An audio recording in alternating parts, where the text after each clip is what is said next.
À peine arrivés au pouvoir, les Bleus ont été confrontés à une crise majeure qui les a opposés aux syndicats de la fonction publique. En fait, depuis plus de 2 ans, les négociations sont rompues entre les deux partis. Et pour forcer le gouvernement à bouger dans ce dossier-là, les syndicats ont prévu une manifestation de 300 000 personnes cet après-midi à Montréal.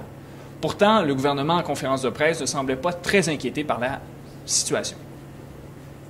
Que tout va s'assurer dans la sécurité et dans la tranquillité. C'est une crise qui va être facilement gérée. Pressé de réagir, le gouvernement est resté évasif sur ses intentions et a fait plutôt porter le chapeau aux municipalités dans ce dossier-là. Premièrement, il faut comprendre que ce n'est pas le gouvernement qui négocie avec les employés, mais bien la ville. Cette situation a été vertement critiquée par l'opposition rouge, qui se dit même prête à des compromis avec les syndicats, contrairement à son habitude. Mais il faut que ça soit fait, puis les Bleus sont en train de diminuer complètement l'importance de cette crise-là, et ça, c'est complètement inacceptable. Un gouvernement doit prendre ses responsabilités, puis si il faut que ce soit l'opposition qui prenne ses responsabilités, bien, en bon français, on dit « so be it ». Les Rouges et les Bleus ont dormi là-dessus, et tôt ce matin, les représentants syndicaux ont adressé leurs demandes au gouvernement. Parmi elles, on retrouve de meilleurs horaires de travail, une semaine de 4 jours pour les pompiers et ambulanciers, entre autres, ainsi que ces 2 demandes majeures. On aimerait avoir aussi un fonds de retraite de 25 augmenté.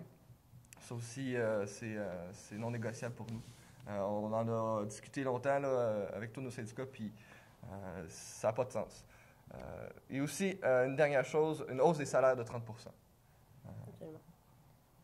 Maintenant qu'ils sont au courant des revendications syndicales, l'opposition rouge se dit également prête à négocier avec les syndicats.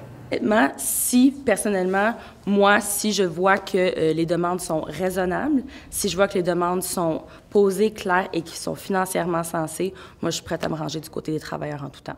De leur côté, les Bleus restent campés sur leur position, mais ils assurent vouloir garder le dialogue avec les syndicats. La partie est donc loin d'être gagnée.